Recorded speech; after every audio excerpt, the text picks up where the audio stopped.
Right, we're up and running. I actually thought I'd lost an entire iPad, but I haven't. And if you listen to Mitch's, um, not podcast, what do you call it? His morning calls, and he talks about the world's most disorganized person. He's not even close. Like I'm finding checks here from months ago that are just like under piles of paper that I should have deposited, and stuff, and more stuff, and more. And every time we get a promo now, I buy the promo, and I'm just like the whole frigging room is full of stuff. Then Pete shows up yesterday with a backpack full of keto up, and you guys know you can't get that stuff. So I bought all that. Um, he can't drink it. He says he gets the jitters off it and does the other stuff. And I bought this book 2 weeks ago, and I put it on my shelves with the ketones and the other 10 notebooks and everything I've got, and forgot I bought the book. I've just found it again looking for an iPad. So I need to start that. Anyhow, enough rambling. You know that saying, iron sharpens iron? You've probably heard that before. I think it might be even biblical. And, I was talking about accountability. And some of you guys know Pete Delmonico. Pete's just a buddy of mine. Pete's the guy that looks like the dude. Like, seriously, looks like the dude. Hang on, let me see that so I can see everyone here. Gallery. Is it that one? Yes. Oh, Jeremy's on. Good, good, good. Samara's on. Dawn is on. So once a week now, Pete and I go out, for a coffee. And we just, shoot the shit.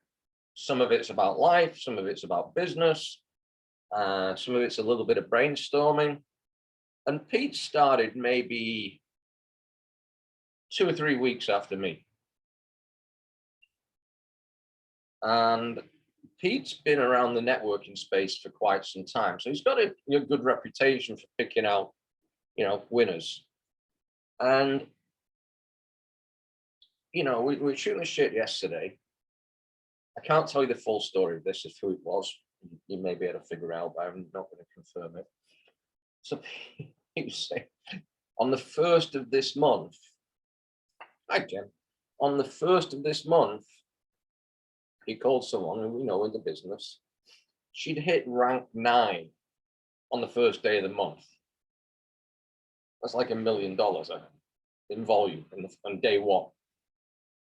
And he said, like, he's been doing this 6 years. He's still not hit rank 9. He's been 8 for like 5 of those years. And, she started 2 years after me. He said, I got really, really down on myself.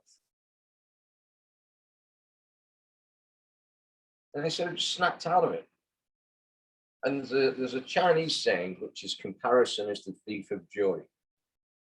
And the challenge we've got is sometimes when we look at someone who's maybe meant to be inspirational, we can sometimes get demoralized. And we'll say this, that I know Dawn did this call the other week on investing in your business. When you're like ranking up and let's say you're pulling in, I don't know, 20, 30K per month, you can stick the same, 30, 40% back into your business, but in different areas, whatever that looks like to you, whether it's, I don't know, automated funnels or, a virtual assistant or whatever. So at that point, you can start to get some exponential growth. I think Martinez said on a call, he had 6 people working for him. He didn't start with that. He started just him, and his wife got involved, and he had a full-time job when he started, and he built it up. And you get some of Nick's story. He went like a year and a half building out Keto Dad before he got a customer or a promoter. I can't remember what it was, but he put the legwork in. And when Pete was saying, Like, he got demoralized. And I said, Pete, she's been doing this her entire freaking life. She knows everybody. I'm not comparing my journey to hers. You can't do that. And she's been on calls. If you can probably guess who it is, but I'm not saying. She's been on calls and explained that. It takes some time. However, here's the lesson Pete got. So he said he was picking her brains and picking her brains and picking her brains.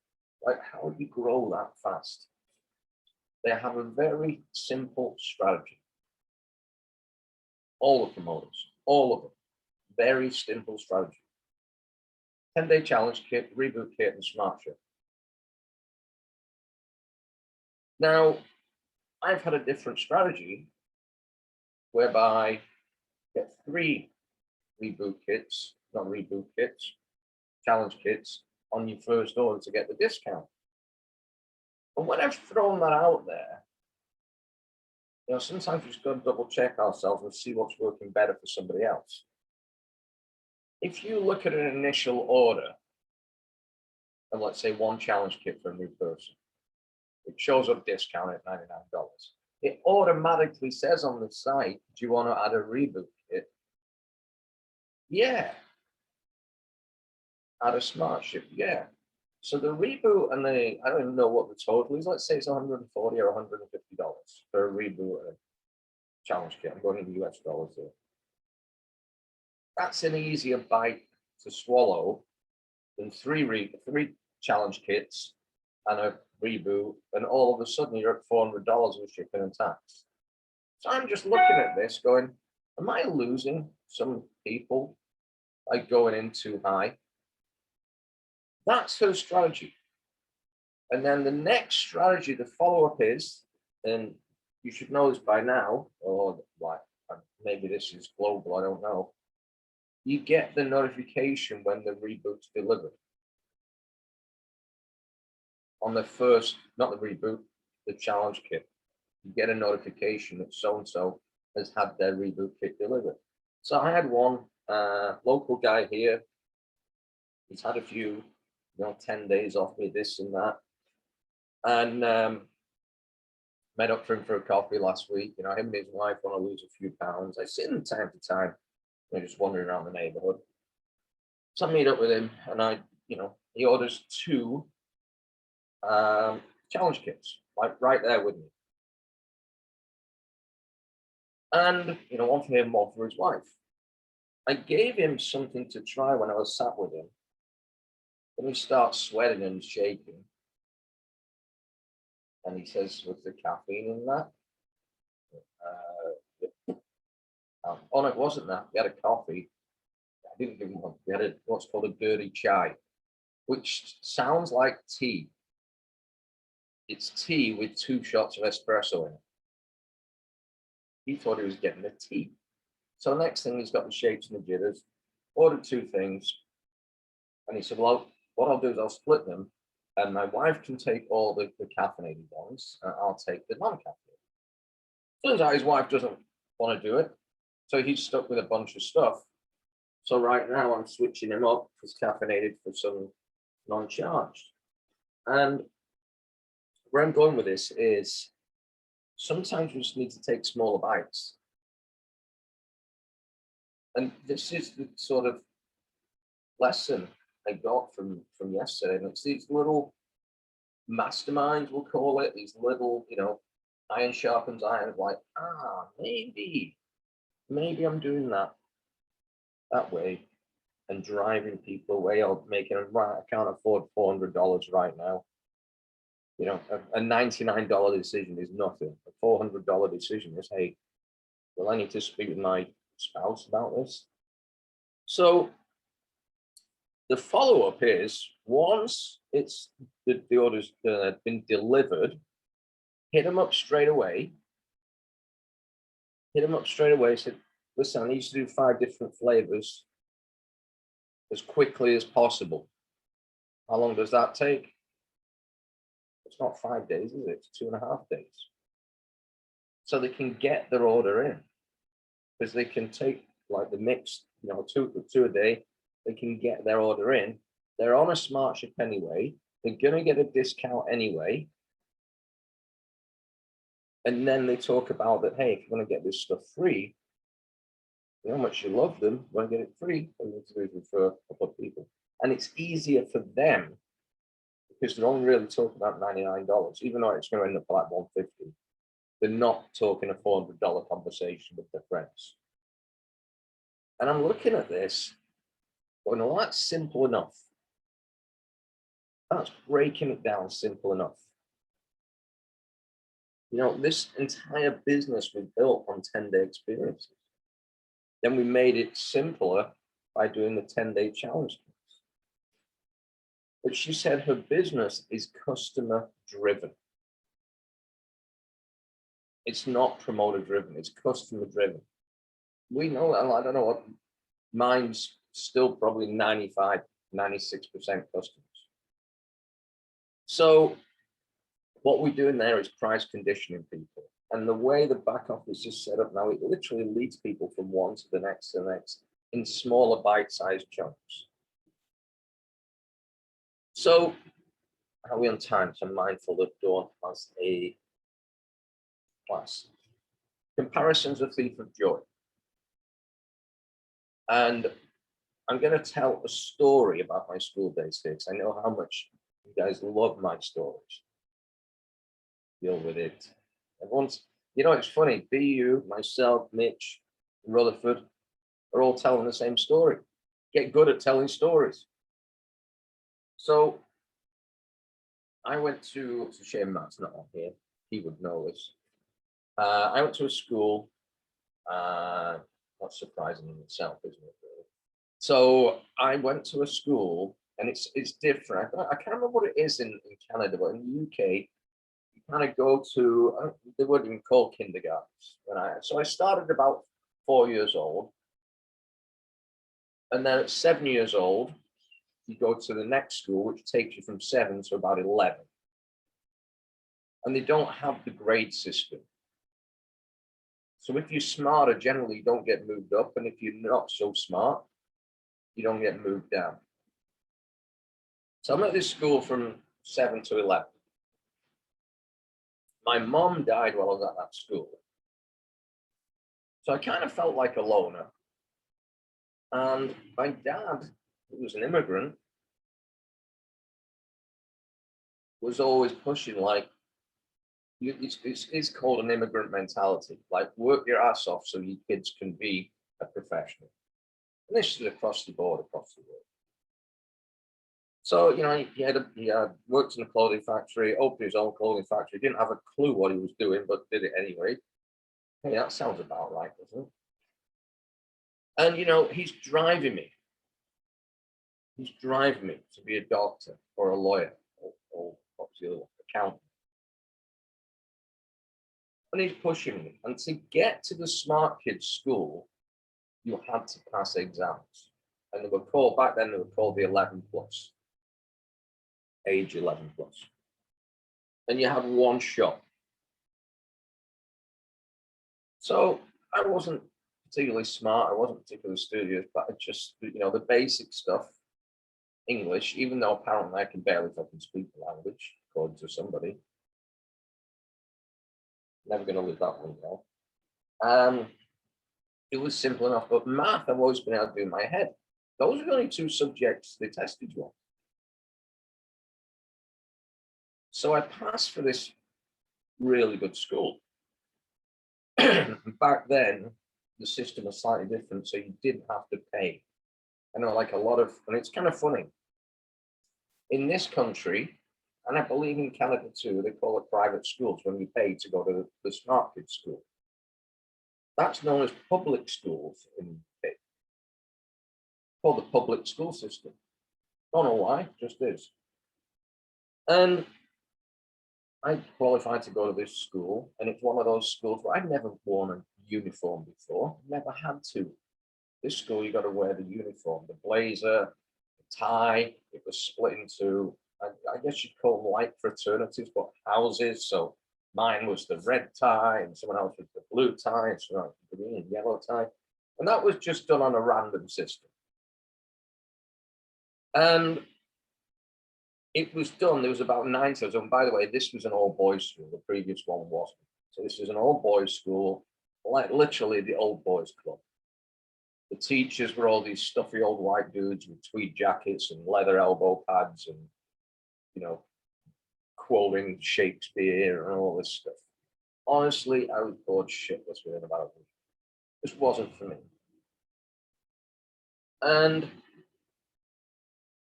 there was about, I'd say 90 of us that all go there. And we're all from like local schools, and very few of us know each other. And there was maybe 5 of us from my school that passed for this school. It's called Bury Grammar School. It's actually older. They're celebrating Independence Day this week. My school is older than this country was independent. It was from like the 1600s. And, you know, I'm in this class, and the first 2 years, the classes are split up alphabetically. So my class was like the last name beginning with A up to, let's say, H, and then it'd be H to S and whatever it was. And that's how we do it. And it's like literally a sifting system. And every year you'd have exams. And at the end of each year, I had no interest. My dad's pushing me. You could be a doctor. And whenever I went to a doctor's, because I did quite a lot back then, because I hated school, so I always pretended to be ill, it was always full of old people coughing and freaking sneezing everywhere. I don't want to be a doctor dealing with that every day. You could be an accountant. Never explained to me what an accountant did. Whenever he had his own business, we go to this office, I didn't even know it was an accountant. There's some stuffy old guy in a grey suit in a grey office. And we're like, that doesn't like fun. You could be a lawyer. But he didn't tell me what a lawyer even did. But he was pushing me to do these things. So me being me, I pushed back. I just rebelled against it. And, you know, half the time I didn't show up at school. I'd show up if there was soccer or something. Like, you know, I'd go to school and jump over a fence and go off and do my things and disappear. Anyway, the end of the first year of this school, there was a guy in my class called Stuart Butler. Never knew him before, and Stuart Butler came second top out of like 90 kids in the whole year. The next year, Stuart Butler came second bottom. Now, I didn't know about any of this type of stuff back then, but I had to ask him, how do you go from second top in the year to second bottom in 1 year? By the way, you can probably guess who was bottom, but that doesn't matter. And he said, well, I worked really, really hard the first year. I did all my homework, got all my assignments in, got it all done on time. And at the end of the year, my dad rewarded me. He said, he got me a Mars bar. So I said, it seems like a lot of work for a fucking Mars bar. I said, I don't like Mars bars. So 2 things there. Number 1, and this is the point of this call, the reward has to sort of match the effort, even if it's little rewards. Even if it's taking yourself out for a coffee once a week because you did something, you hit a personal target, you did a personal goal, whatever. It doesn't have to be massive. The reward didn't match the effort. And number 2, the person giving a reward, in this case his dad, didn't know how to reward him properly. He gave him something that he didn't particularly like or want. There was no incentive for him to do anything the next year, so he didn't. And, you know, if I look back at this, we did 2 years, literally sat in the same classroom. We went from studious to a dropout in a year. Those are 2 very simple things. The reward didn't match the effort, and no one checked what the reward was. You know, we have all these contests, and some of them like, oh, it's really cool. And some of them like, I can wear a t-shirt. Shit, I've already got like 100 t-shirts. I'm not incentivized to win it. That's okay. We got split up after the second year. This is sort of the prologue or whatever you call it, into three what they called streams. They were the Latin stream. Like I did Latin for the first 2 years. Thought it was a complete waste of fucking time, to be honest. Had I paid attention, my Italian and Spanish would probably be way better today. Latin stream, German stream, French stream. The Latin stream, they were channeling that, and this was for the next 3 years. They were teaching them Latin, they were teaching them English classics, but all the stuff you would need to go to like Oxford or Cambridge University and be, if you're going to be a lawyer and you're going to be a doctor, there are certain phrases you're going to need to know in Latin and what they translate to. That was channeled, so they learned Latin, they learned French, and they learned a bunch of other like classical stuff. The German stream, they were sort of middle of the road. They learned German and they learned French. And they were targeted to go a certain way. I was in the French stream, which essentially was the people who had just already given up shit. And we got taught French, which I was bored with as well. But we were, as they say in France, we were like the enfant terrible of the school. Like the people that actually blew up the school bus shed with nitroglycerine came out of my class. The people that stole the school bus by hot wiring it and taking it cruising around town, they were all out of my class. Right? We were the cool kids. Police didn't think so, but we were the cool kids. So where I'm going to end this with is I still speak with one or two people reconnected through Facebook years ago that I was in that French stream with. One of them's chief of police and some part of the UK. A lot of them are just janitors. So just janitors, still a valuable job, or whatever it is they're doing. I've got one friend of mine, Phil Kelly, and Phil was a cool guy, but he was always into climbing. Loved the outdoors. I speak with him fairly regular, and that's what he spends his life doing, teaching climbing in the Peak District in the UK. I speak with him periodically. I've seen one or two others on Facebook, and they look like literally they've given up on fucking life. You ever watch the soccer from the UK and you see all the guys with the shirts off, with the huge beer bellies? That's these guys.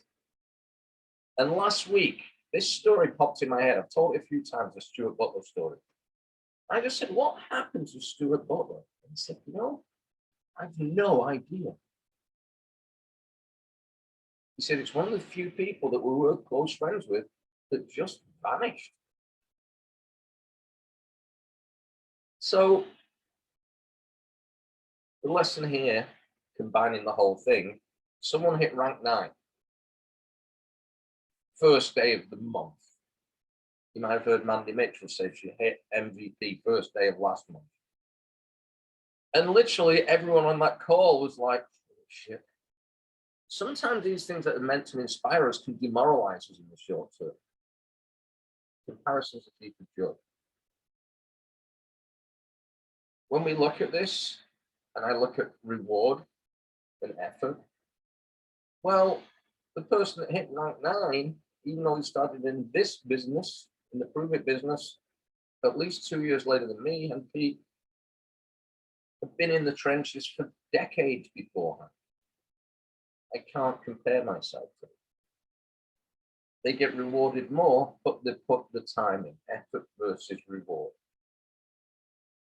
And when they don't match, or whether the reward, and whatever your reward is, whatever your motivation is, yeah, everyone wants to help people. Yeah, everyone wants to do things with the family. Yeah, everyone wants more time.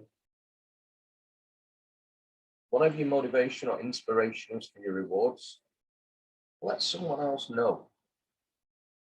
Because if I don't know what inspires you, I may be driving you in the wrong direction. I saw a car the other day, Nissan GTR with a wrap on it. Took a picture and go, I got to set Jeremy right now. I took the picture for Jeremy. I've just not sent it to you yet. I'm going, I know who would sit here right now and just stare at that car. Just parked on the street. You know, it's like, I don't know what inspires a woman. And if I don't, I might be like trying to drive you in the wrong direction, like my dad did with me, or like Stuart Butler's dad did with him. Before you know it, we stop trying. So if you don't like Mars bars, you won't be getting one from me. It didn't work for Stuart Butler. What was the one the other day? Someone trying to give me something. I'm like, I don't eat that. Oh no, you've won it. I won't eat it. Give it to someone else. That was just a little story I wanted to share with you. And just one simple thing, or two. The reward didn't match the effort, and the reward wasn't suited to the person. So, biggest takeaway from that call, and I would love you guys to just let me know what inspires you. Like, give me a clue. Let me work with you here. That's what we've got. Dawn's going to do some whatever, squats or something. Things, whatever you guys do. I'm going for a walk and a coffee. Peace out, guys. If you could do that one from that story, it's like I'm back. Last week I was out of the game completely. Not going to share that story again. But that's what we got right now. Peace out. See you guys soon.